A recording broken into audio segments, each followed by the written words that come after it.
Hello students, good morning. Once again I welcome you in the today's science class. But yesterday our last topic that is the applying fertilizers. इसमें कुछ लिखा है, एक बार दोबारा से पूरा रिपीट कर रहा हूं मैं. इसका थर्ड पॉइंट था अपना एग्रीकल्चरल प्रैक्टिस का एडिंग मैन्योर एंड फर्टिलाइजर. अपनी बुक में लिखा है, लेकिन यहाँ टॉपिक दिया आपको अप्लाइंग फर्टिलाइजर. दोनों का मतलब यही है. Eventually the soil even turned infertile. To avoid this situation, farmers often add substance called fertilizers. पूरी बात सुनना. जैसे आपने कोई एग्रीकल्चर लैंड है आपके पास, एक बार आपने क्रॉप कल्टीवेशन कर लिया, उसके बाद उसकी फर्टिलिटी या उपजाऊता कम हो जाती है. उसको वापस मैनेज करने के लिए, इंक्रीज करने के लिए फर्टिलाइजर्स काम में लिए जाते हैं. फर्टिलाइजर्स कुछ ऐसे केमिकल्स होते हैं जो सोइल की फर्टिलिटी को बहुत फास्ट इंक्रीज कर देते हैं, लेकिन इनका जरूरत से ज्यादा यूज होने पर इनके बहुत सारे साइड इफेक्ट्स आते हैं. क्रॉप प्रोडक्शन धीरे धीरे कम होता जाता है बैड इफेक्ट्स की वजह से. तो कुछ लोग मेन्योर को भी यूज करते हैं. तो यहां पर हम ये जानना चाह रहे हैं what is the difference between the manure and fertilisers. ध्यान से सुनना.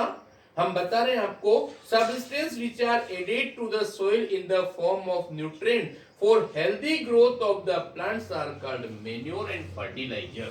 बेटा मेन्योर और फर्टिलाइजर दोनों का एक ही फंक्शन होता है. बस फर्क ये पड़ता है कि मेन्योर जो होता है वो बायो वेस्ट से बनता है. बायो वेस्ट मतलब जो भी प्लांट और एनिमल का जो वेस्ट होता है उनको किसी जगह पर इकट्ठा करके रखा जाता है 6 मंथ और 1 ईयर तक. तब वो सराउंडिंग जो माइक्रो ऑर्गेनिजम्स होते हैं वो उनको धीरे धीरे डिकम्पोज कर देते हैं और इस तरह से जो बनेगा वो मेन्योर कहलाएगा. और अभी हमने आपको बताया वही चीज आर्टिफिशियली जो इंडस्ट्रीज और फैक्ट्रीज में बनती है उसको हम फर्टिलाइजर्स बोलते हैं.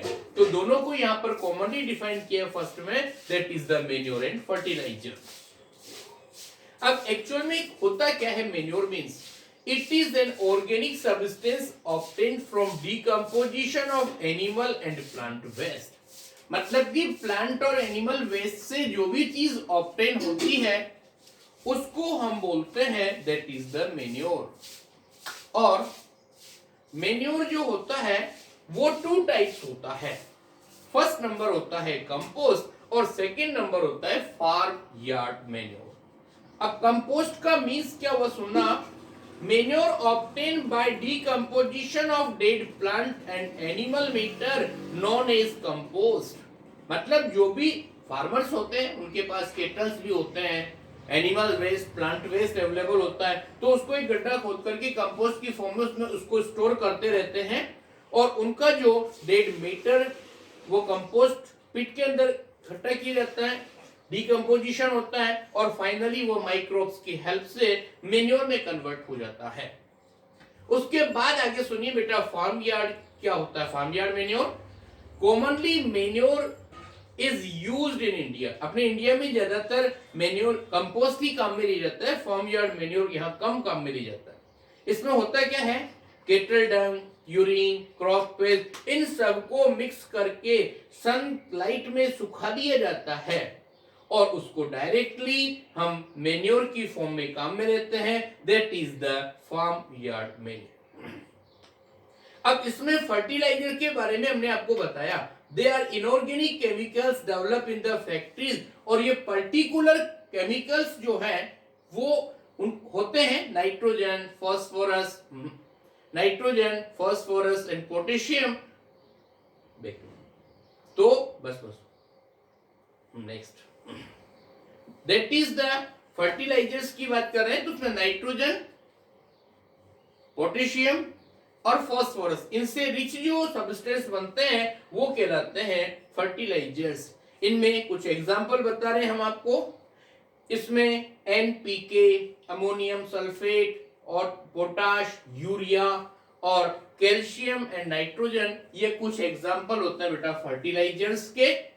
अब फर्टिलाइजर्स के जरूरत से ज्यादा यूज करने पर कुछ प्रॉब्लम्स होती है. सोइल या तो बहुत ज्यादा एसिडिक हो जाती है या बेसिक हो जाती है, एल्कलाइन हो जाती है. लेकिन हम बता रहे हैं advantage of using manure over fertilisers.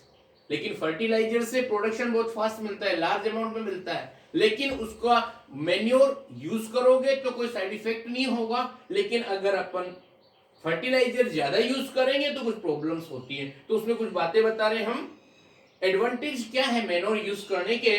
Manure enhance water holding capacity of the soil.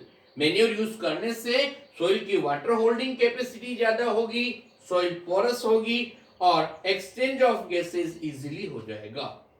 और soil rich in the humus increase the number of friendly microbes.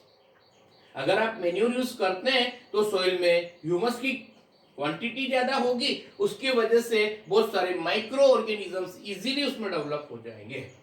और नेक्स्ट नंबर है आपका manure improve the soil texture as well as its water retaining capacity. बेटा उसके बाद हम कुछ बात बता रहे हैं आपको, that is the selection of sowing seed. ध्यान से सुनिए, यहां लिखा है selecting good quantity, good quality and healthy seed is the next important of the crop production in India. Government body called the National Seed Corporation, बेटा NSC बोलते हैं। N मतलब नेशनल, S मतलब सीड और C means corporation, is involved in the production of good quality agricultural seeds. NSC has also helped in setting up the seed testing laboratory in the different part of the country. अब पहले हम कुछ बात बता रहे हैं, ध्यान से देखिए। After preparing soil, soil preparation होने के बाद अपने पास में नेक्स्ट आ रहा है that is the what's selection of seed. तो अच्छी क्वालिटी के सीड हो उसके लिए क्या किन चीजों को हम ऑब्जर्व करेंगे, देखना। Seed should be viable with the high percentage of germination. Seed ऐसे होने चाहिए जो ज्यादा से ज्यादा इजीली जर्मिनेट हो जाए। High yielding varieties free from insect pest should be selected. और सीड्स ऐसे होने चाहिए जिन पर इंसेक्ट वगैरह का या पेस्ट का कोई भी ज्यादा हार्मफुल इफेक्ट ना हो। And next one, seed should be treated with fungicide before sowing. तो जब भी आप सीड सोविंग करें तो उसके पहले उसको ऐसे केमिकल से रिएक्ट करवा दिया जाता है ताकि हार्मफुल फंगस से उसका कोई भी नुकसान नहीं होगा। अब हम आपको एक एक्टिविटी के बारे में बता रहे हैं बेटा, सिलेक्शन ऑफ हेल्दी सीड्स कैसे होता है। देखिए सिलेक्शन ऑफ हेल्दी सीड में क्या होता है। फर्स्ट हमने क्या लिया बेटा, take a beaker and fill it with water. हमने एक बीकर ले लिया और उसमें वाटर फिल अप कर दिया और उसमें कुछ बार्ले ग्रेन्स ले लिए और लीव देम अनटच फॉर, और उसके वाटर से भरे हुए बीकर के अंदर हमने डाल दिया। उसमें आप क्या देखेंगे, some of the grains are settle down at the bottom and other float on the surface. मतलब कुछ सीड्स तो ऐसे होंगे जो नीचे डूब जाएंगे, बॉटम पर सेटल हो जाएंगे, और कुछ ऐसे होंगे जो ऊपर फ्लोटिंग कर रहे होंगे। अब ध्यान से सुनना, seeds which are unhealthy infected by pest और इंसेक्ट बिकम होलो। जो ऊपर फ्लोटिंग करते सीड दिखेंगे ना वो अनहेल्दी सीड होंगे। उसके अंदर का जो भी मटेरियल है वो उसमें है नहीं, या तो पेस्ट और कोई भी जो है लिविंग बॉडीज है उन्होंने यूज कर लिया। So your seed is only light in weight, therefore seed float on water whereas healthy seeds are settled down at the bottom। लेकिन बॉटम पर जो सेटल हुए ना वो कौन से सीड्स थे, हेल्दी सीड्स। यहां पर हम एक बात और बता रहे हैं, the following point should be kept in mind by the farmers while seed sowing. जब हम सीड सोविंग करते हैं ना तो कुछ बातों को ध्यान रखना पड़ता है। उसमें क्या है बेटा, देखो first number that is the following point, seed should be sown at the right distance from each other। जो भी जो सीड्स होंगे तो वन सीड टू नेक्स्ट जो डिस्टेंस होती है वो प्रॉपर डिस्टेंस होनी चाहिए, बहुत दूर भी नहीं हो एक दूसरे से और बहुत ज्यादा पास भी नहीं हो। इट मींस उनको sufficient amount of water, sunlight और सारे न्यूट्रिएंट्स इजीली अवेलेबल हो जाए, इतनी डिस्टेंस उनमें होनी चाहिए। Next second point, seed should be sown at the right depth they should be neither too shallow nor too deep. और इसके अलावा जो भी हम सीड्स शोविंग कर रहे हैं वो बहुत ज्यादा गहराई पर नहीं होने चाहिए, बहुत ज्यादा ऊपर भी नहीं होने चाहिए। अगर बहुत ज्यादा ऊपर होंगे तो बर्ड्स वगैरह कोई भी उसको यूज कर लेगा, इंसेक्ट वगैरह। बहुत ज्यादा गहराई पर होगा तो सनलाइट वगैरह अवेलेबल नहीं हो पाएगी इजीली। सो उनको प्रॉपर डेप्थ पे ही सेटल होना चाहिए, तब जाकर के ये आपकी बात समझ में आएगी। और इसमें कुछ बातें हम आपको बता रहे हैं, that is the tools for sowing the seed, वो हम बाद में बात करेंगे। So first we are telling you tools for sowing seed. Seed sowing करने के लिए कौन कौन सी चीजें काम में आती है बेटा, इसमें डायग्राम सामने देखिए। यूजिंग ए सीड ड्रिल आपको दे रखा है, इसमें लिखा है a seed drill be pulled across the field using the bullocks or a tractor। seed sowing using the seed drill that is distributed and placed at the correct depth in the soil। मतलब gap भी proper होता है और उनकी depth भी same होती है। तो इस तरह की बात किसके लिए आती है, that is the using a seed drill। सामने देख लो, सीड ड्रिल की बात समझ में आ गई आपको।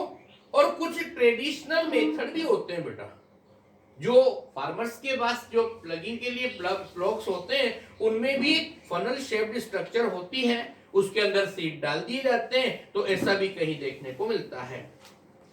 और एक दूसरा इनका चांस होता है, दैट इज द ब्रॉडकास्टर।